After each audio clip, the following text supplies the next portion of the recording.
नमस्कार प्यारे विद्यार्थियों, कैसे हैं आप सब। इस वीडियो में बात करने वाले हैं हम अध्याय 3 के पार्ट 5 की। इससे पहले हमने इसके 1 से लेकर 4 पार्ट को अपलोड कर दिया है। उम्मीद कर रहा हूं आपने वो देख लिए होंगे। और इस पार्ट में जो कवर करने वाले हैं टॉपिक वो कुछ इस प्रकार हैं। पहले देखें हम सेल क्या होता है, विद्युत वाहक बल क्या होता है, आंतरिक प्रतिरोध क्या होता है, टर्मिनल विभवांतर क्या होता है, टर्मिनल विभवांतर व विद्युत वाहक बल में संबंध क्या होता है और आंतरिक प्रसरण। और यहाँ से लिख लीजिए इस टॉपिक में से ये वाला जो है इस पर आंकिक प्रश्न पेपर में आएगा। यहां से पेपर में आएगा, जो मैं आपको बता रहा हूं पेपर में आएगा। जिस वीडियो में आपको बताता हूं कि ये आएगा, इसका मतलब आप उसे अच्छे से लिख लीजिए। और जब आप पेपर को खोल के देखो, पेपर देने जाओगे तो आपको पता लगेगा कि इस टॉपिक से जो मैं आपको बता रहा हूँ वहां से प्रश्न आ रहा है। तो अपनी तैयारी अभी से करके चलिएगा ताकि पेपर टाइम पे आपको दिक्कत ना आए। तो इन टॉपिक को कवर करने वाले हैं। सबसे पहले देखने वाले हैं सेल। देखिए सेल क्या होता है। सेल क्या होता है तो सेल, देखिए सेल में भरा होता है केमिकल। क्या भरा होता है? केमिकल। तो उसमें जो केमिकल एनर्जी होती है यानी रासायनिक ऊर्जा होती है, और रासायनिक ऊर्जा को हम बदलते हैं विद्युत ऊर्जा में। जैसे आपने देखा सेल से हम क्या करते हैं, बल्ब जला लेते हैं। सेल का मतलब सेल से मिलकर जो बनती है बैटरी बनती है। बहुत सारे सेल अगर इकट्ठे हो जाएंगे, 2 या 2 से अधिक सेल इकट्ठे होते हैं तो बैटरी बनती है। और बैटरी से हम क्या करते हैं, फैन चला लेते हैं, बल्ब को जला लेते हैं। तो ये जो बल्ब जलाना होता है ये किस ऊर्जा से होता है? विद्युत ऊर्जा से। तो सेल में क्या होता है, केमिकल होता है। केमिकल मतलब रासायनिक ऊर्जा होती है, और रासायनिक ऊर्जा किस में बदल जाती है? विद्युत ऊर्जा में बदल जाती है। तो सेल का काम होता है रासायनिक ऊर्जा को विद्युत ऊर्जा में बदलना। ठीक है ना। तो ये हो गया सेल। अब बात आती है सेल कितने प्रकार के होते हैं। 2 प्रकार के होते हैं, एक होते हैं प्राथमिक और एक होता है द्वितीयक। प्राथमिक वो होते हैं जिन्हें हम एक बार चार्ज कर सकते हैं, दोबारा चार्ज नहीं कर सकते। और द्वितीयक वो होते हैं जिन्हें हम बार बार चार्ज कर सकते हैं। तो ये बात सेल की है। फिर हम बात करेंगे विद्युत वाहक बल क्या होता है। तो इन्हें हम देख लेते हैं, सेल की परिभाषा क्या है। तो सेल एक युक्ति है जो रासायनिक ऊर्जा को विद्युत ऊर्जा में परिवर्तित करती है। ठीक है ना। तो सेल एक युक्ति है जिसे क्या करते हैं, हम रासायनिक ऊर्जा को विद्युत ऊर्जा में परिवर्तित करने के लिए प्रयोग में लाते हैं। अब देखिए यहाँ पे क्या होता है कि सेल आवेश उत्पन्न नहीं करता है, बल्कि आवेश को पूरे परिपथ में घुमाता है। यानी सेल का काम ये नहीं है कि जैसे हम बात करते हैं, आपने अब तक बनाया है कि ये मान लीजिए ये दिखाते हैं प्लस, ये माइनस, ये सेल का सिंबल होता है। ये क्या है यहाँ पे, ये सेल का सिंबल होता है। और ये क्या है, सेल है, ये सेल का सिंबल है। और अगर आप इस तरीके से बनाओगे, कुछ इस तरीके से, ये कुछ ऐसे, तो ये प्लस, ये माइनस, ये प्लस, ये माइनस, ये प्लस, ये माइनस, तो ये बैटरी होती है। क्या होती है? बैटरी। यानी सेलों का जो संयोजन होता है उसे बैटरी कहते हैं। सेलों के संयोजन को बैटरी कहते हैं। तो ये बैटरी होती है। तो ये यहाँ पे सेल है। क्या है? सेल। और यहाँ पे हमने क्या है, कोई प्रतिरोध लगा दिया है। अब देखिए प्रतिरोध का मतलब समझिए। प्रतिरोध का मतलब होता है जो घर में पंखा लगा है। क्या लगा है? पंखा लगा है। घर में कोई भी चीज हम चला रहे हैं, वैद्युत बल्ब है। क्या है? बल्ब है। तो ये सब प्रतिरोध का काम करते हैं। किसका काम करते हैं? प्रतिरोध का। ठीक है। प्रतिरोध कोई ऐसी चीज नहीं है जो आप नहीं जानते। प्रतिरोध का मतलब होता है जैसे घर में पंखा चलाना है तो प्रतिरोध का काम करेगा, बल्ब जलाना है तो प्रतिरोध का काम करेगा। हम कपड़ों पर क्या करते हैं, प्रेस करते हैं, यानी आयरन का यूज करते हैं, तो वो भी क्या होता है, विद्युत प्रतिरोध होता है उसमें। तो ये सारी चीजें जो बिजली से चलने वाली होती हैं, इलेक्ट्रिसिटी से चलने वाली होती हैं, वो सब प्रतिरोध का काम करती हैं, क्योंकि वहां से क्या है, विद्युत धारा प्रवाहित होती है। तो यहाँ पे ये सेल है। अब सेल में क्या होता है कि यहां से इलेक्ट्रॉन निकलते हैं। ये इलेक्ट्रॉन कुछ ऐसे चलते हैं। इलेक्ट्रॉन की चलने की दिशा ये होती है, ये मुक्त इलेक्ट्रॉन चलने की दिशा होती है। जहां पर मैंने आपको बताया था अफवाह या अनुवन वेग में सिखाया था वो किस तरीके से इलेक्ट्रॉन एक औसत वेग से चलते हैं, जिसे हम अनुवन वेग कहते हैं। वहां पे आप वीडियो को देख सकते हैं। तो यहाँ पे इलेक्ट्रॉन ऐसे आते हैं, पर जो धारा होती है, क्या होती है, जो धारा होती है वो प्लस सिरे से, यानी जो धारा है वो ऐसे निकलती है इस तरीके से। ये धारा की दिशा होती है। अब इसका मतलब क्या होता है, इसका मतलब ये नहीं है कि यहाँ पर सेल ने इलेक्ट्रॉनों को बनाया है। इसका मतलब सिर्फ इतना सा है कि यहाँ पे जो इलेक्ट्रॉन होते हैं, सेल में जो क्या है इलेक्ट्रॉन होते हैं, उन इलेक्ट्रॉन को सेल ऊर्जा देता है। और ऊर्जा देता है तो सेल जब ऊर्जा देता है किसको, इलेक्ट्रॉन को, तो इलेक्ट्रॉन क्या करता है, इलेक्ट्रॉन के पास समझिए एक बैग है, और उस बैग में ऊर्जा को भरता है, और यहाँ से चलना स्टार्ट करता है, करता चलना स्टार्ट करता है, और यहाँ आ जाता है। अब यहाँ पे मान लीजिए पंखा लगा है, तो इलेक्ट्रॉन ने यहाँ सेल से ऊर्जा ली, और उस ऊर्जा को लेकर यहाँ तक आ गया पंखे तक। अब वो ऊर्जा पंखे को दे देगा, पंखा उससे चलने लग जाएगा, उस ऊर्जा से पंखा चलने लग जाता है, और इलेक्ट्रॉन वापस आके वापस यहाँ पे आ जाता है। ठीक है। तो यहाँ पे पंखा होगा, पंखा चल जाएगा, फ्रिज होगा, फ्रिज चल जाएगा, बल्ब जलना है, बल्ब जल जाएगा। तो इलेक्ट्रॉन ऊर्जा को भरते हैं, कहाँ से भरते हैं, सेल के अंदर से, और सेल के अंदर से ऊर्जा को लेके वो प्रतिरोध तक पहुंचाते हैं, यानी पंखे तक, बल्ब तक, और फ्रिज जो होता है या वॉशिंग मशीन जो होती है उन तक पहुंचाते हैं, उसे चलाते हैं, और फिर वापस ऊर्जा को कम करते हुए सेल के पास आ जाते हैं, और सेल के पास आ जाते हैं, फिर से ऊर्जा बढ़ते हैं, फिर चलते हैं, इस तरीके से प्रोसेस चलती रहती है। तो यहाँ पर सेल क्या काम करता है, इलेक्ट्रॉन को ऊर्जा देने का काम करता है। ऊर्जा से वो इलेक्ट्रॉन जाते हैं, प्रतिरोध के पास पहुंचते हैं, अपनी ऊर्जा खर्च करते हैं और वापस आ जाते हैं, फिर सेल से ऊर्जा बढ़ते हैं, फिर जाते हैं, ऐसे प्रोसेस चलती रहती है। तो यहाँ पे यही समझाने की कोशिश की गई है कि सेल आवेश उत्पन्न नहीं करता है, बल्कि आवेश को पूरे प्रपथ में घुमाता है, और घुमाने के लिए क्या चाहिए, ऊर्जा चाहिए, और वो ऊर्जा कहाँ से मिलती है, सेल से मिलती है। अब बात आती है सेल कितने प्रकार के होते हैं, तो दो प्रकार के सेल हमें यहाँ पढ़ने हैं, प्राथमिक सेल और द्वितीयक सेल। बाकी आप केमिस्ट्री में अलग अलग पढ़ेंगे। तो देखिए प्राथमिक सेल क्या होते हैं, प्राथमिक सेल वो होते हैं जिन्हें दोबारा आवेशित नहीं किया था, मतलब एक बार चार्ज हो जाए दोबारा चार्ज ना हो, तो उन्हें क्या कहेंगे हम, प्राइमरी सेल या प्राथमिक सेल कहते हैं। दूसरी आती है द्वितीयक सेल। तो द्वितीयक सेल क्या होते हैं, वे सेल जिन्हें बार बार आवेशित किया जा सकता है, यानी दोबारा चार्ज कर सकते हैं, उन्हें हम द्वितीयक सेल कहते हैं। इसके एग्जांपल देखिए, सीसा संचायक सेल है, और इसका डैनियल सेल और शुष्क सेल है। ये सारी चीजें आप केमिस्ट्री में पढ़ोगे। अभी हमें जो मेन टॉपिक है उनकी बात करनी है। देखिए अब बात करनी है हमें ईएमएफ की। ईएमएफ का मतलब होता है विद्युत वाहक बल। किसकी बात करनी है, विद्युत वाहक बल की। तो मैं आपको यहां पर बता रहा हूं कि विद्युत वाहक बल क्या होता है। विद्युत वाहक बल, इसको हम ईएमएफ कहते हैं। क्या कहते हैं, ईएमएफ, ठीक है ना। क्या कहते हैं इसे, ईएमएफ। इसको जो प्रदर्शित करते हैं, इसको जो प्रदर्शित किया जाता है, ई से कर देते हैं, या कुछ ऐसा सिंबल होता है एप्सिलॉन जैसा। क्या सिंबल होता है, एप्सिलॉन जैसा। अगर आप ई लिखें तब भी ठीक है, एप्सिलॉन जैसा बनाए तब भी ठीक है। अब ये होता क्या ही है, देखिए नाम है विद्युत वाहक बल, इसके नाम में बल आ रहा है। पहली बात तो ये कोई बल नहीं है, ये कोई क्या नहीं है, बल नहीं है। इस बात को लिख लीजिए कि नाम में बल आ रहा है पर ये बल नहीं है। अब ये होता क्या है, तो यहाँ पे हम समझते हैं पहले सेल की जो मैकेनिज्म है, सेल कैसे काम करता है उसको समझते हैं। मान लीजिए ये सेल है, और इस सेल में यहां पर ये इलेक्ट्रोड है। क्या है, इलेक्ट्रोड है। अब सेल के अंदर केमिकल भरा होता है, तो हमने इस केमिकल का नाम मान लीजिए H2SO4 दे दिया। यहाँ आप सब पढ़ते हैं वैद्युत अपघट्य। क्या पढ़ते हैं, तो वैद्युत अपघट्य, वैद्युत अपघट्य, ठीक है ना। सेल के अंदर क्या हो रहा है, वैद्युत अपघट्य बढ़े हैं, और वैद्युत अपघट्य को इलेक्ट्रोलाइट कहते हैं, इलेक्ट्रोलाइट, ठीक है। वैद्युत अपघट्य बढ़े हैं, और वैद्युत अपघट्य क्या होते हैं, जिनमें आयंस होते हैं, जिनमें करंट आसानी से आ जाता है। अब होता क्या है, इसमें ये H2SO4 भरा है। क्या भरा है, H2SO4, यानी सल्फ्यूरिक एसिड होती है जिसे हम तेजाब कहते हैं। ये इस कंटेनर में भरा है, और यहाँ पे लगे हैं इलेक्ट्रोड। क्या लगे हैं, इलेक्ट्रोड। अब इलेक्ट्रोड लगे हैं, तो देखिए यहाँ पे होता क्या है कि H2SO4 में से ये H2 जो अलग हो जाता है, और इसके पास 2 प्लस आएंगे, और SO4 अलग होता है जिसके पास 2 नेगेटिव आते हैं। हम यहाँ पर इसकी ज्यादा गहराई में केमिस्ट्री नहीं पढ़ेंगे, सिर्फ सीधा सीधा समझते हैं कि होता क्या है। ये जो प्लस आयंस हैं, ये एक इलेक्ट्रोड पर जाके जमा हो जाते हैं। मान लीजिए इस वाले पर ये प्लस आयंस जमा हो गए। अब क्यों होते हैं, कैसे होते हैं, क्या होता है इसमें, बस इतना समझ लीजिए कि इसमें एक रिएक्शन होती है जिसको कहते हैं हम ऊष्माक्षेपी अभिक्रिया। कौन सी होती है, ऊष्माक्षेपी अभिक्रिया होती है, और साथ में ऊष्माक्षेपी व रेडॉक्स अभिक्रिया। कौन सी होती है, रेडॉक्स अभिक्रिया। तो ये एक साथ होती हैं, और इसमें क्या है, निकलती है बहुत सारी ऊर्जा। ऊर्जा बाहर निकलती है, ऊर्जा बाहर निकलती है, ऊर्जा बाहर निकलती है। तो यहाँ पे लिख लेंगे ऊर्जा बाहर निकलती है। कक्षा 10 में विज्ञान में पढ़ाया जाता है, 2 तरह की अभिक्रियाएं आपको पढ़ाई जाती हैं। एक होती है ऊष्माक्षेपी और एक होती है ऊष्माशोषी। ऊष्माशोषी क्या होती है, जिसमें ऊष्मा की आवश्यकता पड़ती है, ऊर्जा की आवश्यकता पड़ती है।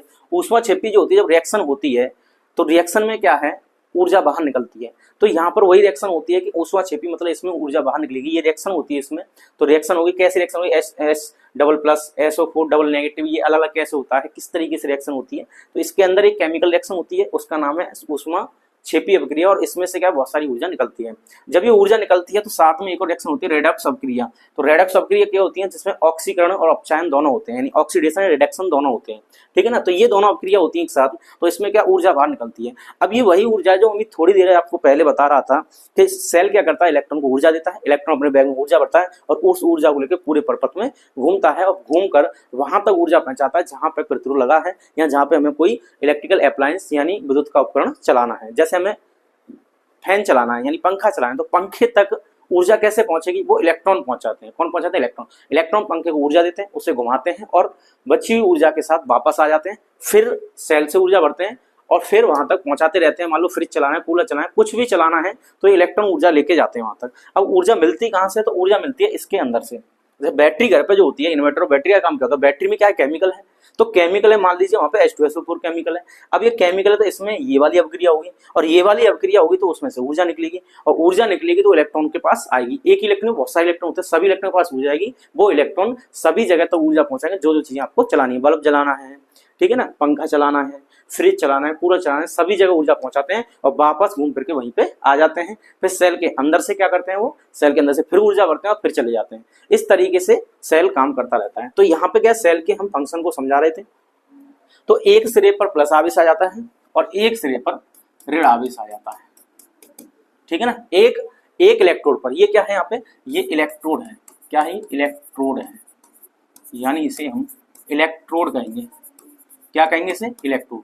तो एक इलेक्ट्रोड पर धनावेश आ जाता है और एक इलेक्ट्रोड पर ऋण आवेश आ जाता है। इस तरीके से ये आवेश जमा हो जाता है। तो ये वाला सिरा जो है ये धनात्मक हो जाता है, ये वाला सिरा ऋणात्मक हो जाता है। आप जो देखते हैं बैटरी में जो सिंबल देखते हैं कुछ ऐसे, एक प्लस है और एक माइनस है, तो यही होता है। वो एक तरफ प्लस आ जाता है और एक तरफ माइनस आ जाता है, वो अंदर से आता है। ये इसके अंदर की कहानी है और हम बाहर से ऐसे देखते हैं। तो अंदर ऐसा होता है। अब मान ली हमने यहाँ पे कोई सर्किट अप्लाई कर दिया, यानी कोई परिपथ लगा दिया। परिपथ लगाने का मतलब यहाँ पे प्रतिरोध लगा दिया और बार बार बताऊं प्रतिरोध क्या होता है, आपको समझ में आ गया होगा। तो होता क्या है, ये इलेक्ट्रॉन देखिए यहाँ पर ये एक पॉइंट हो गया, एक पॉइंट ये हो गया, इसको हम कहेंगे उच्च विभव यानी V प्लस। क्या कहेंगे इसे? V plus. और इसको कहेंगे V माइनस। अब यहाँ पे बन जाएगा विभवांतर। क्यों बन जाएगा? एक प्लस का हो गया और एक माइनस का हो गया। तो एक प्लस का होता है, एक माइनस का होता है, तो ये होता है विभवांतर। क्या होता है? विभवांतर। और इसकी वजह से करंट चलता है। तो इसमें क्या होगा कि इलेक्ट्रॉन जो है आपको पता है ऋण से चलते हैं और धन की तरफ आते हैं, ऋण से चलते हैं और धन की तरफ आते हैं। तो यहाँ पे क्या करेंगे, इलेक्ट्रॉन ऐसे निकलते हैं, ये इलेक्ट्रॉन यहाँ से घूमना स्टार्ट करेगा ऐसे ऐसे और इलेक्ट्रॉन यहाँ आ जाएगा। सही है। तो यहाँ से इलेक्ट्रॉन चलना प्रारंभ करेगा, प्रारंभ करके यहाँ जाएगा, फिर आएगा यहाँ पे और फिर यहाँ पर इलेक्ट्रॉन आ जाएगा। अब होता क्या, ये इलेक्ट्रॉन यहाँ पर जब होगा तो कायदा ये कहता है ये प्लस आवेश है और ये क्या ऋण आवेश है, तो इलेक्ट्रॉन इसकी तरफ आकर्षित हो जाना चाहिए। बताइए, बिल्कुल होना चाहिए। चैप्टर 1 में हमने पढ़ा है कि दो विपरीत आवेशों के बीच में आकर्षण होता है। तो ये जो इलेक्ट्रॉन है ये प्लस वाले इलेक्ट्रोड को चला जाना चाहिए, लेकिन यहाँ पे ऐसा प्रोसेस नहीं होता। यहाँ पे कुछ और ही हकीकत है और ही कहानी है। कहानी क्या है कि यहाँ पे ऊष्माक्षेपी रेडॉक्स अभिक्रिया जब होती है तो इसमें इतनी ऊर्जा निकलती है कि इस इलेक्ट्रॉन के पास इतनी ऊर्जा आ जाती है कि प्लस आवेश जो अपनी ओर इलेक्ट्रॉन को खींच रहा था उस बल को कैंसिल करने के बाद इसके पास और ऊर्जा रह जाती है और ये इलेक्ट्रॉन उधर ही चला जाता है जहां पे ऋण इलेक्ट्रोड है। कुछ बात समझ में आई? यानी इसको जाना तो इधर चाहिए क्योंकि प्लस इसे आकर्षित कर रहा है, लेकिन ये वाली जो अभिक्रिया है इसमें अंदर हो रही है और इस अभिक्रिया से बहुत सारी ऊर्जा यहाँ पे निकलती है और इस ऊर्जा की वजह से ये इलेक्ट्रॉन धन इलेक्ट्रोड की तरफ ना जाकर ऋण इलेक्ट्रोड की तरफ शिफ्ट हो जाता है। तो फिर ये इलेक्ट्रॉन जब यहाँ शिफ्ट हो जाता है फिर ये इलेक्ट्रॉन ऐसे आएगा, फिर वापस आएगा, फिर ऐसे आएगा, फिर वापस आएगा, फिर ऐसे आएगा, इस तरीके से घूमता रहता है। तो हम यहाँ पे बात करने वाले हैं इस इलेक्ट्रॉन की, सिर्फ एक की बात करें, बहुत सारे इलेक्ट्रॉन होंगे।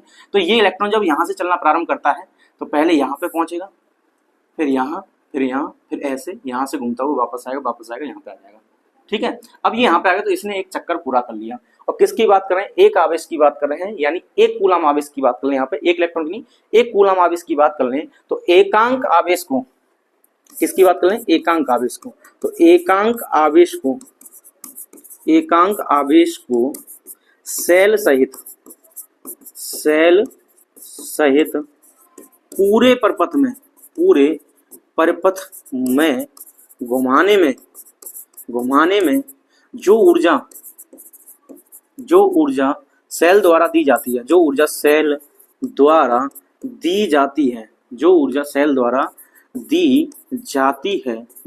है, उसे सेल का ईएमएफ कहते हैं। कुछ बात समझ आई? यानी ये इलेक्ट्रॉन यहाँ पे है, अब इस इलेक्ट्रॉन के पास मिली ऊर्जा इस वाली अपक्रिया के द्वारा, ऊष्माक्षेपी रेडॉक्स अपक्रिया के द्वारा इसे ऊर्जा मिलती है और ये इलेक्ट्रॉन इधर जाता है, इधर से घूम के वापस आ जाता है। इसी तरीके से एक कूलम आवेश को यहाँ पे ऊर्जा मिलेगी और ये एक कूलम आवेश ऐसे गया घूमते हुए वापस आ गया। तो ये क्या, यहाँ पे सेल लगा है, ये पूरा सेल है, तो सेल में भी घूम रहा है और इस परपथ में भी घूम रहा है, सेल में भी घूम रहा है और ये पूरे परपथ में भी घूम रहा है। तो एक चक्कर लगाने में, यानी एक पूरा चक्कर पूरा करने में इसको जो सेल द्वारा जो ऊर्जा मिलती है, मतलब इस रिएक्शन के द्वारा इसको जो ऊर्जा मिलती है, उस ऊर्जा का नाम ही ईएमएफ है। मैंने आपको बताया था, ये कोई बल नहीं है, ये एक कोई बल नहीं है, यह एक ऊर्जा है। यह क्या है? यह एक ऊर्जा है जो कि किसी इलेक्ट्रॉन को या आवेश को दी जाती है परपथ में घूमने के लिए। बात समझ आ गई? तो वैद्युत बल की अगर परिभाषा पूछे तो आप कह सकते हैं एकांक आवेश को सेल सहित पूरे परपथ में घुमाने में जो ऊर्जा सेल द्वारा दी जाती है उसे ईएमएफ कहते हैं। बात समझ आ गई? तो यहाँ पे क्या होता है, जैसे इलेक्ट्रॉन को समझे तो इलेक्ट्रॉन यहाँ गया, वापस आया और फिर यहाँ गया, फिर क्या करेगा, ये रिएक्शन होगी, फिर ऊर्जा निकली, फिर ऊर्जा इसके पास आ जाएगी। यानी इलेक्ट्रॉन के पास एक बैग है, समझ लीजिए, उस बैग में इलेक्ट्रॉन में ऊर्जा भर जाएगी बैग में, और फिर ये उस ऊर्जा को लेकर फिर जाएगा, फिर वापस। ऐसे सभी इलेक्ट्रॉन क्या करेंगे, यहाँ से ऊर्जा, इस रिएक्शन की वजह से इसमें ऊर्जा निकलेगी, इलेक्ट्रॉन के बैग में ऊर्जा भर जाएगी, इलेक्ट्रॉन यहाँ से चलना प्रारंभ करेंगे, फिर ऐसे घूमेंगे, फिर ऐसे घूमेंगे, फिर आ जाएंगे, फिर ऊर्जा भर जाएगी, फिर ये चलते रहेंगे और इस तरीके से प्रोसेस चलता रहता है। तो यहाँ पे आपने समझ लिया कि ईएमएफ हो गया, ठीक है ना। अब ये इलेक्ट्रॉन घूम के आएंगे जब इस डायरेक्शन में, तो करंट की दिशा ये हो जाएगी, जाहिर सी बात है। इलेक्ट्रॉनों के चलने के विपरीत दिशा में विद्युत धारा की दिशा होती है। इलेक्ट्रॉनों के चलने के विपरीत दिशा में विद्युत धारा की दिशा होती है। तो इलेक्ट्रॉन जा रहे हैं ऐसे और धारा बननी है ऐसे, ठीक है। तो ये धारा ऐसे आएगी और ये धारा ऐसे आएगी, ठीक है, नहीं है? तो बात समझ में आ गई। और फिर ये धारा ऐसे आएगी और फिर ये धारा ऐसे आएगी। अब ध्यान से समझिए कि हम जो दिशा दिखाते हैं, किसकी, हम जो दिशा दिखाते हैं धारा की, वो कुछ ऐसे होती है। मान लीजिए यहाँ पे ये धन आवेश है और यहाँ पे ये ऋण आवेश है और हमने एक परिपथ बना दिया है। ये देखिए बाह्य परिपथ है, तो यहाँ पे जो धारा आती है वो ऐसे आती है, प्लस से माइनस की। कहाँ जाती है? प्लस से माइनस की ओर। और यहाँ पर भी कुछ ऐसा ही हो रहा है, ये प्लस से धारा जा रही है ऐसे घूम के माइनस की ओर, फिर देखिए फिर ये इधर आ रही है। अब यहाँ पे देखिए अंदर देखिए, ये माइनस है और ये प्लस है, तो इसमें धारा कैसी आ रही है? माइनस से प्लस की ओर। यहाँ पे धारा कैसी आ रही है? माइनस से प्लस की ओर आ रही है, जबकि धारा कहाँ आती है? प्लस से माइनस की ओर आती है। और हकीकत यही है कि ये बात सही नहीं है कि आपसे सिर्फ इतना कहा जाए कि क्या धारा की दिशा हमेशा धन से ऋण की ओर होती है। तो आप इस बात को ये नहीं कहेंगे, बिल्कुल सही है, क्योंकि सेल के अंदर क्या होता है, धारा हमेशा ऋण सिरे से यानी ऋण इलेक्ट्रॉन से धन इलेक्ट्रॉन हो जाती है। और बाह्य परपथ में, ये अंदर का परपथ है और एक बाह्य परपथ है, तो बाह्य परपथ में धन से ऋण की तरफ आएगी और यहाँ पर ऋण से धन की तरफ जाएगी। उम्मीद कर रहा हूँ आपको समझ में आ गया होगा, ठीक है। अगर ये डायग्राम थोड़ा अजीब सा लग रहा है तो मैं एक और डायग्राम आपको सुंदर सा बना दे रहा हूँ, इसको आप कॉपी पर बना लें। तो यहाँ पे क्या करना है, सेल बनाना है, इसमें आपको ये इलेक्ट्रोड्स डालने हैं। क्या डालने हैं भाई? इलेक्ट्रोड्स डालने हैं। ये इलेक्ट्रोड हो गए और यहाँ पे भर देना है कोई केमिकल यानी इलेक्ट्रोलाइट, वैद्युत अपघट्य। ये क्या है यहाँ पे? वैद्युत अपघट्य। वैसे मैंने इसका नाम H2SO4 लिखा है। ये क्या है? वैद्युत अपघट्य है। क्या है यहाँ पे? वैद्युत अपघट्य। और यहाँ पे क्या जोड़ देना है आपको? एक बाह्य परपथ जोड़ देना है ऐसे। इसका प्रतिरोध R है, ठीक है। इस पे कौन सा आ जाएगा? ये धनावेश आ जाएगा। चाहो तो आप ऋण लिख लीजिए, कोई दिक्कत नहीं है। और यहाँ पे आपको ये ऋण लिखना है, सही है। और यहाँ पे इलेक्ट्रॉन आएगा और वो इलेक्ट्रॉन इसकी तरफ जाता है। ये इलेक्ट्रॉन क्या करता है? ये ऋण की तरफ जाता है। क्यों जाता है? क्योंकि ऊर्जा, इसमें जो रिएक्शन होती है, क्या नाम होता है उस रिएक्शन का? ऊष्माक्षेपी रेडॉक्स अभिक्रिया। और इसमें होता क्या है? इसमें होता है बहुत सारी ऊर्जा निकलती है, बहुत सारी ऊर्जा निकलती है, ठीक है। तो बहुत सारी ऊर्जा निकलती है, इसलिए इलेक्ट्रॉन जो है धन की तरफ आकर्षित ना होकर उस ऊर्जा की वजह से ऋण की तरफ चला जाता है।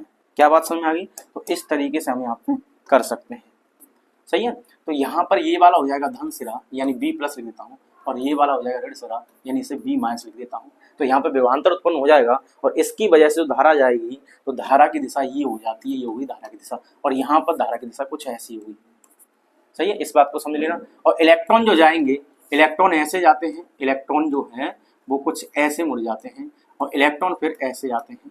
तो ये यहाँ पर हमने कहानी लिख ली और इसको हम कहते हैं इलेक्ट्रोड। क्या कहते हैं भाई? इसको कहते हैं हम इलेक्ट्रोड कहते हैं, ठीक है ना। तो यहाँ पे ये इलेक्ट्रोड है। कौन से इलेक्ट्रॉन है? एक ऋण इलेक्ट्रोड है और एक धन इलेक्ट्रोड है। इस तरह की रिएक्शन होती रहती है। तो इस तरह की रिएक्शन होती रहती है और इसमें आप ये सारी चीजें लिख सकते हैं। अब बात आती है, ये ईएमएफ तो हो गया, विद्युत वाहक बल तो हो गया। अब बात आती है किसकी, टर्मिनल विभवांतर की। किसकी बात आती है, टर्मिनल विभवांतर की। तो क्या पूछा जाए, अगर पूछा जाए कि टर्मिनल विभवांतर क्या हुआ, टर्मिनल विभवांतर, या आपसे पूछा है टर्मिनल वोल्टेज क्या होते हैं। तो टर्मिनल वोल्टेज क्या होते हैं, यहाँ पे आपको दिखाई दे रहा है, ये क्या है, आर है। अब इसमें धारा जाएगी तो क्या हो जाएगा, ये आई धारा आएगी। तो आई और आर का जो गुणा होगा, आई और आर का गुणा होता है, ये क्या होता है, वी के बराबर होगा। तो यहाँ पर ये जो वी है, इसी को हम टर्मिनल विभवांतर कहते हैं। यानी ये विभवांतर है बाह्य परिपथ का। ये क्या होता है, बाह्य परिपथ का विभवांतर है। यानी अगर कोई पूछे कि टर्मिनल विभवांतर क्या है, तो टर्मिनल विभवांतर क्या है, बाह्य परिपथ का जो विभवांतर होता है उसे टर्मिनल विभवांतर कहते हैं। और ईएमएफ क्या होता है, इलेक्ट्रॉन को एक पूरा चक्कर घुमाने में, इलेक्ट्रॉन को एक पूरा चक्कर घुमाने में, सेल सहित पूरा चक्कर घुमाने में जो ऊर्जा की जरूरत होती है उसे हम ईएमएफ कहते हैं। तो यहाँ पे हम इनकी परिभाषाएं देख लेते हैं। यहाँ पे देख लीजिए कि सेल का विद्युत वाहक बल क्या होता है। इसको देखिए, एकांक आवेश को सेल सहित पूरे परिपथ में प्रवाहित करने के लिए सेल द्वारा दी गई ऊर्जा को सेल का विद्युत वाहक बल कहते हैं। अभी आपको लिखाया था वही है कि एकांक आवेश को सेल सहित पूरे परिपथ में प्रवाहित करने के लिए सेल द्वारा दी गई ऊर्जा को सेल का विद्युत वाहक बल कहते हैं। अथवा करके हम ऐसे भी लिख सकते हैं कि दो इलेक्ट्रोडों या टर्मिनलों के बीच का विभवांतर ही सेल का ईएमएफ होता है जब परिपथ में कोई धारा नहीं होती है। यानी अगर मान लीजिए परिपथ में कोई धारा नहीं है, तो कोई धारा नहीं है तो ये जो ईएमएफ है वो टर्मिनल विभवांतर के बराबर हो जाएगा। जब परिपथ में कोई धारा नहीं है तो ईएमएफ और ये क्या है, टर्मिनल विभवांतर, दोनों कैसे हो जाएंगे, बराबर हो जाएंगे। यानी आई का मान 0 हो जाए तब। और इसका एक नोट पॉइंट क्या रखना कि ई का मान, ई का मतलब यहाँ पे क्या है, ईएमएफ। ई का मतलब है यहाँ पे ईएमएफ। ईएमएफ का मतलब विद्युत वाहक बल, और बल नहीं है, ये क्या है, एक ऊर्जा है। बल नहीं है, ये क्या है, एक ऊर्जा है। तो ई का मान सेल में प्रयुक्त होने वाले इलेक्ट्रोड्स तथा इलेक्ट्रोलाइट, या इलेक्ट्रोलाइट का मतलब क्या है, वैद्युत अपघट्य। वैद्युत अपघट्य, तो वैद्युत अपघट्यों पर निर्भर करता है, इसकी मात्रा, आकार तथा उनके बीच की दूरी पर नहीं। तो किस किस पर निर्भर करता है, यहाँ पे भी बताया था, इलेक्ट्रोड और इलेक्ट्रोलाइट पर। कि इसमें ये क्या हो रहा है, हमने यहाँ पे क्या हो रहा है, H2SO4 हो रहा है। यहाँ पे और कोई भी वैद्युत अपघट्य हो सकता है, तो इस पर निर्भर करता है। दूसरी बात, इन इलेक्ट्रोड्स पर निर्भर करता है, इलेक्ट्रोड्स पर भी निर्भर करता है। बाकी इनके बीच की दूरी कितनी है, ये किस प्रकृति के बने हैं, इससे कोई मतलब नहीं है। ठीक है, तो ये यहाँ पे नोट पॉइंट याद रखें। अब बात आती है टर्मिनल विभवांतर की। तो टर्मिनल विभवांतर क्या बताया था, बाह्य परिपथ का जो विभवांतर होता है उसको हम टर्मिनल विभवांतर कहते हैं, और इसको प्रदर्शित करते हैं V से। और अभी बताया था V = IR, जो बाह्य परिपथ के लिए होता है, ये विभवांतर होता है। बाकी परिभाषा की बात करें तो किसी सेल के दो बिंदुओं के बीच के विभवांतर को टर्मिनल विभवांतर कहते हैं। सेल के दो बिंदुओं के बीच के विभवांतर को टर्मिनल विभवांतर कहते हैं जब उससे धारा प्रवाहित हो रही हो, अर्थात परिपथ बंद हो। तो इसका मतलब ये हो गया, यहाँ पर देखिए, यहाँ पर जो विभवांतर होगा, ये बाह्य परिपथ है यहाँ से यहाँ तक का, तो बाह्य परिपथ में जो विभवांतर होता है उसी को हम टर्मिनल विभवांतर कहते हैं। और यहाँ पर ईएमएफ की परिभाषा हमने आपको बता दी है। और एक चीज याद रखें, इस नोट पॉइंट को याद रखें। क्या करें, नोट पॉइंट को याद रखें। अगर परिपथ में धारा 0 है, परिपथ में धारा 0 है, तो ईएमएफ किसके बराबर हो जाएगा, टर्मिनल विभवांतर के बराबर हो जाएगा। कब, जब आई का मान 0 है। और जब आई का मान 0 नहीं हो, तो आई का मान 0 नहीं हो तो क्या होगा, यहाँ पे नोट पॉइंट रहना है, बंद परिपथ के लिए। बंद परिपथ में क्या होता है, धारा आती है, तो धारा आएगी तो आई का मान 0 नहीं होगा। इस कंडीशन में ईएमएफ का मान यानी ई का मान V से ज्यादा होता है, ई का मान ज्यादा होता है। और खुले परिपथ के लिए, खुले परिपथ में क्या होता है, कोई धारा नहीं आती, तो इसमें ईएमएफ का मान V के बराबर होता है, यानी टर्मिनल विभवांतर के बराबर होता है। इस नोट पॉइंट को आप याद रखें, ठीक है ना। तो इस चीज को आप नोट कर लीजिए। एक और चीज समझिए, जैसे मान लीजिए आप 1.5 वोल्ट की एक बैटरी लेकर आते हैं। क्या लेके आते हैं, बैटरी। तो इसका मतलब क्या होता है कि 1.5 वोल्ट की बैटरी का क्या मतलब है, तो 1.5 वोल्ट की बैटरी का मतलब होता है ये बैटरी का ईएमएफ है। क्या है, 1.5 वोल्ट का है, बैटरी का ईएमएफ है। अब ईएमएफ है तो इसका काम क्या होगा, एकांक आवेश को घुमाने में जो ऊर्जा की जरूरत होगी। तो यहाँ पे ईएमएफ निकालेंगे तो ये फॉर्मूला आएगा W/Q। अभी यहाँ पे मैंने फॉर्मूला बताया था आपको पहले, कहाँ बताया, देखिए यहाँ पे ये फॉर्मूला बताया था कि यहाँ पे लिखा था E जो होता है W/Q के बराबर होता है। किसके बराबर होता है, W/Q के। चाहो तो इस फॉर्मूले को आप यहाँ पे साथ में लिख लें कि इसका जो फॉर्मूला आएगा ईएमएफ का, ये होता है E = W/Q। और W/Q हुआ तो इसका मात्रक आएगा जूल/कूलम या इसको हम वोल्ट भी कहते हैं। क्या कहते हैं? वोल्ट। तो W क्या यहाँ पे ऊर्जा और यहाँ क्या है? आवेश। तो एकांक आवेश को घुमाने के लिए जो ऊर्जा चाहिए पूरे परपथ में, उसे हम कहते हैं सेल का विद्युत बल। तो यहाँ पर इसका मतलब समझिए कि 1.5 वोल्ट की बैटरी का मतलब क्या है कि 1.5 वोल्ट की बैटरी का मतलब होता है ये ईएमएफ है। तो ईएमएफ है, इसका मतलब यहाँ पे एकांक आवेश की बात कर ले तो 1 कूलम रख देंगे। क्या रख देंगे? 1 कूलम। तो ये जो वैल्यू आएगी 1.5 रख के यहाँ पे, तो इसका मतलब 1.5 जूल की ऊर्जा है। वो क्या है? 1.5 जूल की वो ऊर्जा है। यानी 2 वोल्ट की बैटरी की बात करें तो 2 वोल्ट की बैटरी का मतलब है उसके पास 2 जूल की ऊर्जा है एकांक आवेश को घुमाने के लिए। एकांक आवेश को पूरे परपथ में घुमाने के लिए उसके पास 2 जूल की ऊर्जा है। इसी तरीके से 5 वोल्ट की हो, 12 वोल्ट की हो, वो क्या है? एक तरह की ऊर्जा है। ईएमएफ का एक तरह की ऊर्जा है, यानी ये कोई बल नहीं है। तो अब बात करते हैं इसके बाद टर्मिनल विभवांतर के बाद सेल के आंतरिक प्रतिरोध की, कि सेल का आंतरिक प्रतिरोध क्या होता है। तो सेल का आंतरिक प्रतिरोध क्या होता है? जो धारा के मार्ग में अवरोध या रुकावट पैदा करता है, उसको क्या कहते हैं? हम प्रतिरोध कहते हैं। तो आंतरिक प्रतिरोध का मतलब क्या है? यहाँ पे देखिए, जब ये इलेक्ट्रॉन इधर से इधर जा रहा है तो इसके अंदर धारा इधर से इधर बनेगी, यानी ये ऋण इलेक्ट्रोड है और ये कौन सा इलेक्ट्रोड है? धन इलेक्ट्रोड है। तो ऋण इलेक्ट्रोड से धन इलेक्ट्रोड की तरफ क्या आ रही है? धारा। और इसके बीच में ये क्या हो रहा है? वैद्युत अपघट्य। क्या हो रहा है? वैद्युत अपघट्य। तो ये वैद्युत अपघट्य क्या करता है? इस धारा को रोकने का काम करता है। ये सेल के अंदर की बात है। तो सेल के अंदर धारा ऋण सिरे से धन सिरे की हो जाती है और बाह्य परपथ में धन से ऋण की तरफ जाती है। तो जब सेल के अंदर धारा ऋण से धन इलेक्ट्रोड की ओर जा रही है तो इसके अंदर ये जो वैद्युत अपघट्य भरा है ये इस धारा को रोकने का काम करता है। और धारा को रोकने का काम करता है तो उसी को हम क्या कहते हैं? प्रतिरोध कहते हैं। क्योंकि ये सेल के अंदर है इसलिए इसको आंतरिक प्रतिरोध कहेंगे। क्या कहेंगे? आंतरिक प्रतिरोध। तो एक तरीके से वैद्युत अपघट्य ही किसका काम करता है?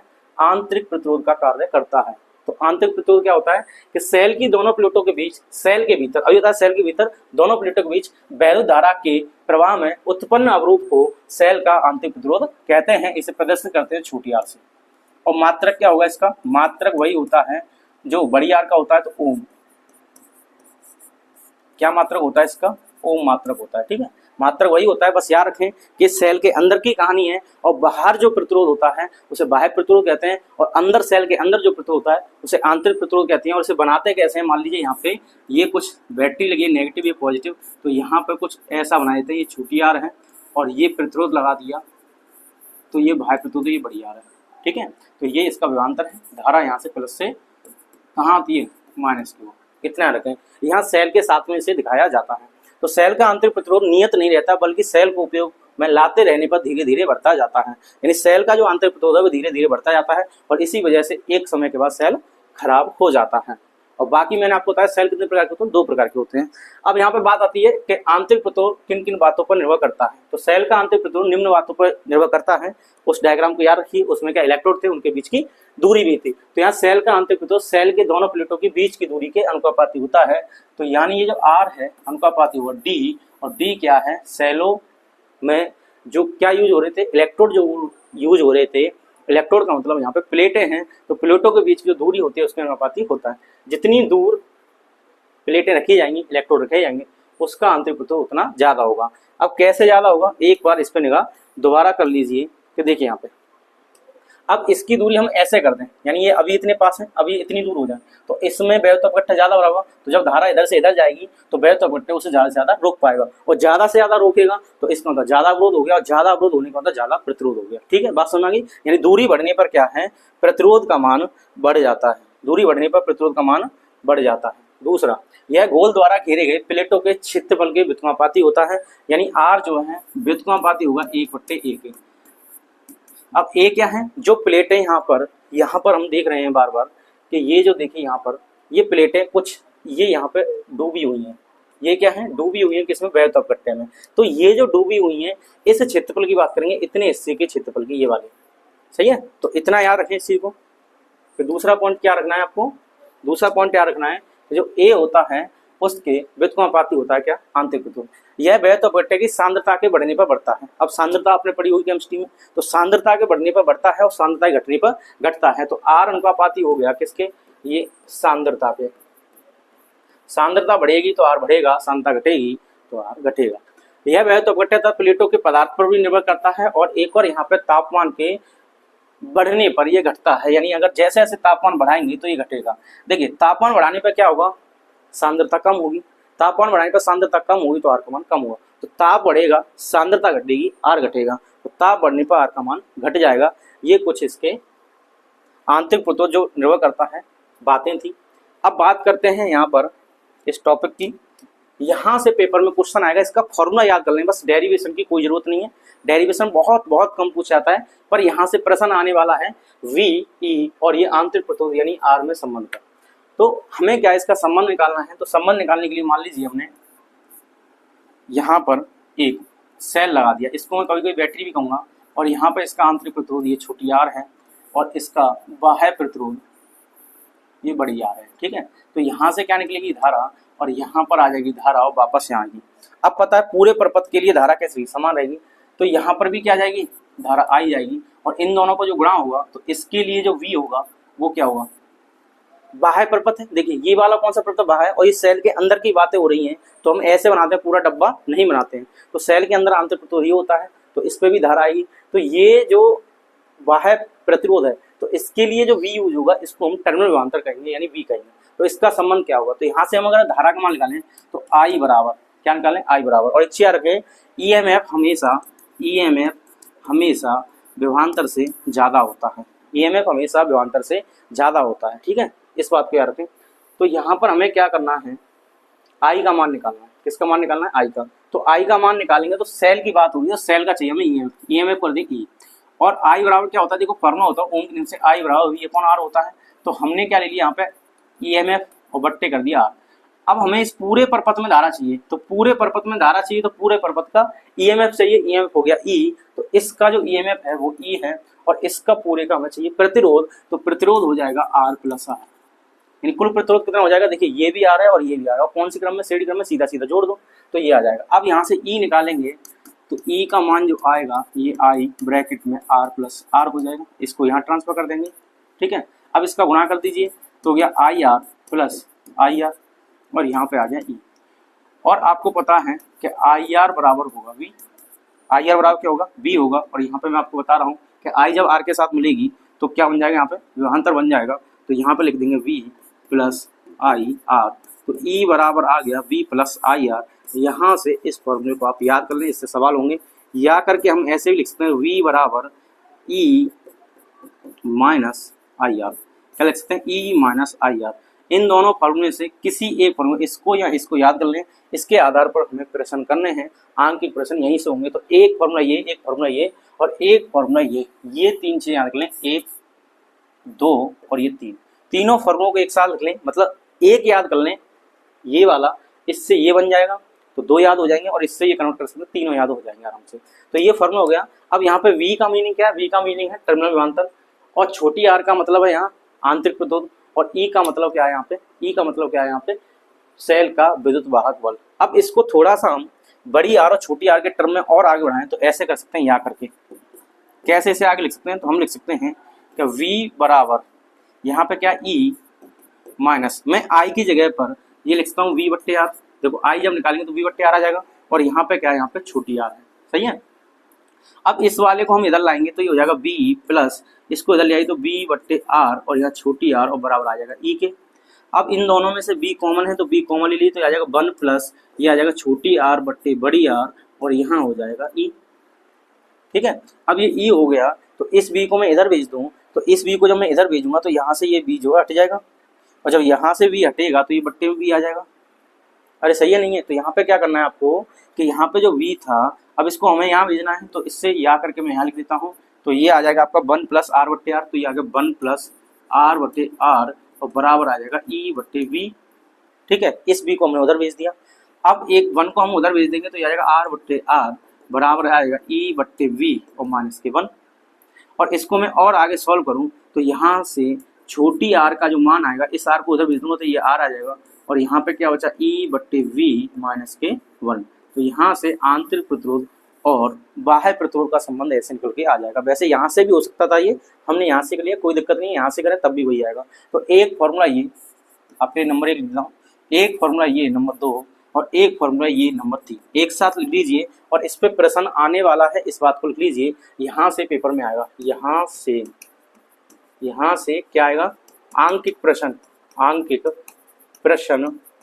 पेपर में आएगा, पेपर में आएगा, ये लिख लीजिए। यहाँ से आंकिक प्रश्न पेपर में आएगा, इस बात को आप लिख लीजिए। तो हो गया ना। तो यहाँ पे संबंध हमने निकाल लिया, वी ई और आर में संबंध निकाल लिया।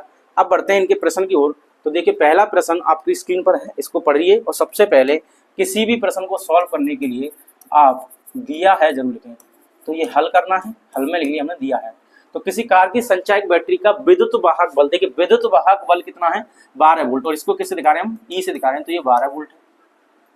यदि बैटरी का आंतरिक प्रतिरोध, तो आंतरिक प्रतिरोध की बात आए तो 0.4 ओम, छोटी आर हो जाएगा, आंतरिक प्रतिरोध हमेशा छोटी आर। तो बैटरी से ली जाने वाली अधिकतम धारा का मान बताइए। तो आई बताना है, वो भी कैसी होनी चाहिए, अधिकतम होनी चाहिए, ये आपको बताना है। सही है। अब एक बात याद करिए, अधिकतम धारा पूछी है, क्या पूछे इसमें,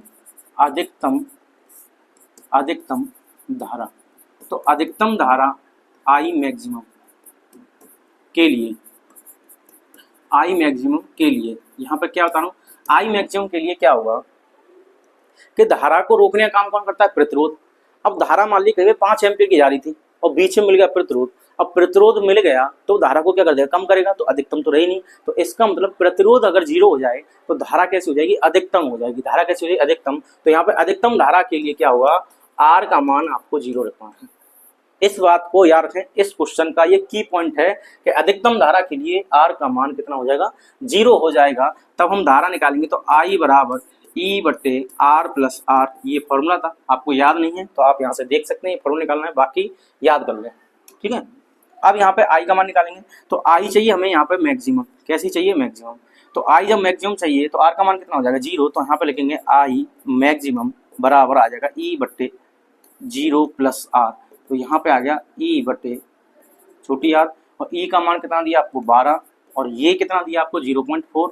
तो 0.4 दशमलव हटाएंगे, ये आ जाएगा, और 4 कितने होते हैं 12। तो यहाँ पर आई मैक्सिमम जो आएगा कितना आ जाएगा भाई, 30 एम्पियर। इसका यूनिट लगा दें आई का, 30 एम्पियर इस प्रश्न का आंसर हो जाएगा। तो यहाँ पे जो पूछा था, किसी कार की संचायक बैटरी का विद्युत वाहक बल 12 है, यदि बैटरी का आंतरिक प्रतिरोध यानी 0.4 ओम हो तो बैटरी से ली जाने वाली अधिकतम धारा का मान 30 एम्पियर हो जाएगा, ठीक है। इस तरीके से इस प्रश्न को सॉल्व कर सकते हैं। चलिए अगले प्रश्न को पढ़िए और खुद से ट्राई करने का कोशिश कीजिए कि इसका आंसर क्या आने वाला है। तो यहाँ पे पूछा है 10 वोल्ट विद्युत वाहक बल वाली बैटरी जिसका आंतरिक प्रतिरोध, देखिए 10 वोल्ट दिया है और लिख रहा है विद्युत वाहक बल। तो फिर से आप दिया है लिखेंगे, क्या लिखेंगे, दिया है। तो दिया है लिखेंगे तो ई का मान कितना हो जाएगा, 10 वोल्ट हो जाएगा। और आगे कह रहा है आंतरिक प्रतिरोध, तो आंतरिक प्रतिरोध की बात करने वाली कितना है, 3 ओम है, किसी प्रतिरोधक से संयोजित है। यदि परपथ में धारा का मान आई का मान आपको दिया 0.5 एम्पियर, 0.5 एम्पियर हो तो प्रतिरोधक का प्रतिरोध क्या, देखिए इसमें प्रश्न में आपको आर का मान पूछा है। अधिकतम पूछता तो आर 0 हो जाता, जब धारा अधिकतम पूछता था वो। जब परिपथ बंद है तो देखिए परिपथ बंद है तो इसका धारा आ रही है, तो सेल का टर्मिनल विभवांतर क्या होता है, तो वी का मान भी आपको बताना है। और वी क्या होता है, टर्मिनल विभवांतर होता है आई इंटू आर, ये अर्थ है। वी इक्वल टू क्या होता है, आई आर। ये बाह्य परिपथ का प्रतिरोध जो होता है वो टर्मिनल विभवांतर होता है, और सेल के अंदर से लेके पूरे परिपथ में 1 कूलम आवेश को प्रवाहित करने के लिए जो ऊर्जा की आवश्यकता पड़ती है उसे हम ईएमएफ कहते हैं। और बैटरी का ईएमएफ हमेशा इस टर्मिनल विभवांतर से ज्यादा होता है। अब देखिए हमें क्या निकालना, आर निकालना और बी निकालना है। आप फॉर्मूला लगाएंगे तो आई इज इक्वल टू ई बटे आर प्लस आर हो जाएगा। अब यहाँ से ही मैं ऐसे कर सकता हूँ, इसको इधर भेज दीजिए। तो इसको जब इधर भेज देंगे तो ये आ जाएगा, देखो आर प्लस आर, और ये आ गया ई बट्टे आई। आई को हम इधर कर दें क्योंकि हमें तो आर चाहिए, तो बड़ी आर को हम इसको लाएंगे, इसको इधर कर देंगे। बड़ी आर चाहिए तो बड़ी आर को अकेला कर दो, बाकी सबको एक तरफ कर दो। अब इसका मान लगा दीजिए, आपका कैलकुलेशन जैसे करना चाहे वैसे। यहाँ पे आई का मान रखिए, यहाँ पे ई का मान रखिए, छोटी आर का मान रखिए, गुणा भाग कीजिए और आंसर निकाल दीजिए, आ जाएगा। यहाँ से करना है तो ऐसे कर लीजिए, ई का मान कितना दिया आपको 10 दिया है तो 10 लिख दीजिए, और आई का मान कितना दिया, आई का मान दिया 0.5, तो 0.5 दशमलव हटेगा, यहाँ पे आ जाएगा 5 से ये 20 बार कटेगा, 20 पंजे 100 होता है, तो यहाँ पे आंसर आ गया इतना 20। यानी आर प्लस आर का मान आ गया 20, तो बड़ी आर का मान निकालेंगे 20 माइनस आर हो जाएगा, और 20 माइनस आर का मतलब क्या है 3, तो यहाँ पे 3 लिख देंगे तो आंसर आ जाएगा 17 ओम। तो इसका मतलब ये हुआ कि आर आ गया 17 ओम। इस प्रश्न के अनुसार यहाँ पर जो पूछा गया है, आर जो पूछा गया है, तो आर का मान आ गया कितना लिख देंगे 17 ओम, आंसर हो जाएगा आर का। प्रश्न सॉल्व होता है यहाँ पे। अब देखिए आगे पूछा है v का मान, तो v का हो जाएगा v इजकल टू क्या होता है था आई आर। अब i कितना दिया आपको प्रश्न में, i का मान दिया 0.5 दिया है, तो यहाँ लिख देंगे 0.5 और गुणा कर देंगे यहाँ पे 17 से, क्योंकि r का मान 17 है, तो 17 पंजे 85 होता है, तो ये आ जाएगा 8.5 वोल्ट। ठीक है, तो b का मान 8.5 वोल्ट। और EMF कितना है यहाँ पे 10 है, तो मैंने अभी आपको बताया है EMF का मान हमेशा ज्यादा होगा और b का मान कम होगा। सही है, तो EMF 10 है और यहाँ पे 8.5 इसका आंसर आ जाएगा, इसको आप नोट कर लीजिए। चलिए अगले प्रश्न की ओर बढ़ते हैं। अगला प्रश्न कुछ इस तरीके से है, और ऐसा प्रश्न आपको बोर्ड ने पहले ही पूछ लिया है, तो इसको आप ढंग से कर लें। तो दिया है, क्या है, दिया है। अब क्या क्या दिया है वो हम यहाँ पे लिख लेंगे। तो देखिए प्रश्न कह रहा है किसी सेल से 0.6 एम्पियर धारा लेने पर उसकी टर्मिनल वोल्टता, देखिए टर्मिनल वोल्टता मतलब ये V का मान दिया है, तो ये क्या है, धारा दी है आपको 0.6 एम्पियर, और टर्मिनल वोल्टता कितनी होगी इसकी 1.6 वोल्ट हो जाती है, तथा 0.8 एम्पियर धारा लेने पर, तो एक और धारा है, इसको मैं 1 कह देता हूं, इसको मैं 2 कह देता हूं, तो 0.8 एम्पियर धारा लेने पर टर्मिनल वोल्टता V का मान, इसको V1 कहिए, इसको हम V2 कहेंगे, कितनी हो जाएगी 1.3 वोल्ट हो जाती है। तो सेल का विद्युत वाहक बल तथा आंतरिक प्रतिरोध ज्ञात कीजिए। तो आपको पूछा है E और R का मान बताइए कि E और R का मान क्या होगा, ये प्रश्न में पूछा है। तो क्या करेंगे, ये पहली कंडीशन है और ये दूसरी कंडीशन है, तो हम पहली कंडीशन को यूज करेंगे सबसे पहले। तो देखिए पहली कंडीशन कह रही है, फॉर्मूला आप कौन सा लगाएंगे यहाँ पे मैंने आपको ये फॉर्मूले बताए थे, कहाँ गए भाई, आ जाओ। तो ये फॉर्मूले बताए थे, इसमें से आप ये वाला फॉर्मूला यूज कर लें, बाकी आपकी मर्जी। इसको सॉल्व करेंगे तो हमें क्या चाहिए, देखो V का मान दिया है प्रश्न में, I का मान दिया है, E और R पूछा है, तो इस प्रश्न को इसको लगा दिए, यहाँ इसको लगाइए। इसमें देखिए V का मान दिया है, I का मान दिया है, R और E पूछा है, चाहे तो इसको लगाइए, चाहे आप इसको लगाइए, आपकी मर्जी है। इसको लगा लीजिए, इसको जो भी आपको उचित लगे वो लगा लीजिए। तो मैं इसको लगा V equal to E minus I R, क्या लेंगे, V equal to E minus I R. ठीक है, तो यहाँ पे लिख लेंगे पहला condition V equal to E minus I R, और ये कहाँ से आया है, ये आया है E equal to V plus I R से। कहाँ से आया है, E equal to B plus I R से, और यहाँ से हम अगर V निकालेंगे तो V का मान आ जाएगा E माइनस आई आर। सही है, इस फॉर्मूले को याद कर लो, इसी से आगे पीछे इधर उधर करके हम आगे की वैल्यू को निकाल सकते हैं। अब यहाँ पे पहली कंडीशन की बात कर रहे हैं, तो आपको V1 दिया है यहाँ पे 1.6, कितना दिया 1.6 बराबर, E का मान नहीं दिया, पूछा है, यहाँ लिख लीजिए माइनस, I का मान कितना दिया 0.6 दिया है, और R का मान पता नहीं है, इसको लिख लीजिए समीकरण नंबर 1। क्या लिख लेंगे भाई, इसको समीकरण नंबर 1। दूसरी कंडीशन में इसको फिर से लगाएंगे, तो यहाँ पर ये फर्स्ट कंडीशन के लिए, प्रथम स्थिति के लिए, फर्स्ट कंडीशन के लिए, ठीक है, और यहाँ पर लिखेंगे सेकंड के लिए,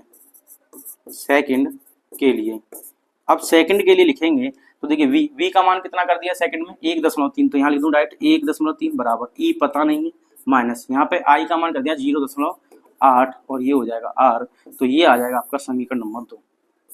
कितना आ जाएगा, समीकरण नंबर 2। अब क्या करना है आपको, समीकरण 1 और समीकरण 2 को सॉल्व करना है। अब कैसे सॉल्व करेंगे, आप देख सकते हैं यहाँ पे कि अगर मैं इसमें से इसको घटा दूं, यानी पहले में से दूसरे को घटा दूं, तो मैं यहाँ लिखूंगा समीकरण 1 से समीकरण 2 को माइनस करने पर, समीकरण 1 से माइनस कर दो समीकरण 2 को, तो समीकरण 1 से समीकरण 2 को माइनस करेंगे तो आपको पता है कि ये यहाँ पे माइनस आ जाएगा, ये वाला भी माइनस आ जाएगा, और ये वाला प्लस हो जाएगा। इसका मतलब ये हुआ, ये और ये कट जाएंगे क्योंकि माइनस माइनस के, और इसमें से इसको घटाएंगे तो 1.6 में से 1.3 घटाएंगे, कितना आ जाएगा 0.3 आ जाएगा, तो यहाँ आ जाएगा 0.3 बराबर, ई से ही तो मर गया। अब यहाँ पे बचा 0.8, 0.6 और 0.8, तो ये प्लस का है और ये वाला माइनस का है, तो 0.8 में से 0.6 को हम माइनस कर देंगे, तो ये प्लस का आ जाएगा 0.2, और साथ में आएगा इसके आर आएगा। इतना करना तो आपको आता होगा। अब क्या करेंगे, आर निकालना है, तो आर का मान निकालेंगे, तो 0.3 बटे 0.2 कर देंगे। यहाँ पे दशमलव से दशमलव हटेगा तो ये आ जाएगा 3/2, यानी आर का मान यहाँ से आ गया, आर बराबर आ गया 3/2, यानी 1.5 ओम इसका आंसर आ जाएगा आर के लिए। किसके लिए, आर के लिए। तो आर का मान यहाँ पे लिख लेंगे कि भाई आर का मान कितना आएगा, आर का मान आ गया आपका 1.5 ओम। कितना आ गया? R इक्वल टू आ गया 1.5 ओम। सही है। अब निकालना है E। तो इस R को समीकरण 1 या समीकरण 2 में कहीं पर भी रख दीजिए। कहां पर रखेंगे? समीकरण 1 या समीकरण 2 में कहीं पर भी रखिए। तो यहां पर मैं लिख देता हूं कि R का मान समीकरण किसमें? 1 में रख लो। चलो 1 में रखने पर तो समीकरण 1 में रखेंगे तो ये आ जाएगा आपका 1.6 बराबर E माइनस ये कितना? 0.6 गुणा कितना आ जाएगा? 1.5। ठीक है। 1.5 का मतलब यहाँ पर 3/2 है, तो मैं यहाँ 3/2 लिख देता हूँ। यहाँ से दशमलव हटाइए, यहाँ 0 बढ़ जाएगा। सही है। अब देखिए 2 से ये 10 बार और 2 से ये 3 बार कटेगा, तो यहाँ पे E का मान कितना है? E minus. अब यहाँ पे देखिए 3 तिरका कितना हो गया? 9 और 9/10 आ जाएगा। कितना आ जाएगा? 9/10। तो ये आ गया E माइनस 0.9। कितना आ जाएगा? 10 का भाग दे दो, तो 10 का भाग देंगे तो यह आ जाएगा 9 में, तो 0.9। अब देखिए इस 0.9 को इधर बुलाइए तो 1.6 प्लस, क्योंकि ये माइनस का है, ये आ जाएगा 0.9 और बराबर आ गया E के। तो क्या आ जाएगा? इसको जोड़ देंगे तो कितना आ जाएगा? देखिए 9 और 6 कितना होता है? 15। तो यहाँ से E का मान निकल के आएगा, E बराबर आ जाएगा 0.5 और यहाँ से लेगा 1, तो आ जाएगा 2.5 और इसका मात्रक होता है वोल्ट। तो E का मान कितना आएगा? यहाँ पे E का मान आ गया 2.5 वोल्ट। तो यहाँ लिख देंगे 2.5 वोल्ट, इसका आंसर आ जाएगा। बाकी आप यहाँ पे इस चीज को देखिए, इन समीकरणों को कैसे सॉल्व करना है इसको देखिए, और साथ में जो आंसर आए उसको उठा के समीकरण 1 या 2 में रख दीजिए। आंसर यहाँ पे क्या आएगा? समान आएगा। बाकी कैलकुलेशन देख लें तो कितना हो जाएगा? यहाँ पे 2.5 और यहाँ पे 1.5 आंसर आ जाएगा। ये इस प्रश्न का आंसर हो जाएगा। अगले प्रश्न की ओर बढ़ते हैं। अगला प्रश्न देखिए, यहाँ पे दिया है, ये कह रहा है जब 60 ओम के एक बाह्य प्रतिरोध को, देखिए बाह्य प्रतिरोध की बात हो रही है, तो बाह्य प्रतिरोध क्या हो गया? यहाँ पे बड़ी आर दिया है। बड़ी आर का मतलब है यहाँ पे 60 ओम। कितना है? 60 ओम को एक बैटरी से जोड़ा जाता है, तो इसमें 0.3 एम्पियर की धारा बहती है। तो आई का मान कितना दिया है? आई का मान दिया है 0.3 एम्पियर। जब प्रतिरोध घटकर 30 ओम कर दिया था, तो पहली स्थिति है। अब प्रतिरोध घटकर दूसरी स्थिति में कितना कर दिया? 30 ओम कर दिया। भाई प्रतिरोध घटा है तो इसका तो धारा बड़ी होगी, तो 30 ओम कर दिया जाता है तो धारा बढ़कर 0.5 हो जाती है, पहला है। और यहाँ पे ये दूसरा हो जाएगा कितना? 0.5 एम्पियर। बैटरी का वैद्युत भाग बल तथा आंतरिक प्रतिरोध ज्ञात कीजिए, यानी E का मान और R का मान फिर से निकालना है। इसको आप खुद से बताइए, यानी इस पे आप HW लिखिए और कमेंट करके बताइए इसका आंसर क्या आने वाला है।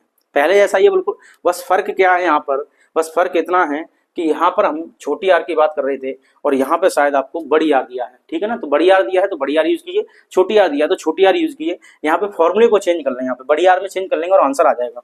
तो इसको आप खुद से कीजिए। मिलते हैं नेक्स्ट पार्ट में। ये था हमारा पार्ट 5, अब मिलेंगे पार्ट 6 में। तो इस वीडियो में इतना ही, मिलते हैं नेक्स्ट में। पढ़ते रहिए, मुस्कुराते रहिए। जय हिंद।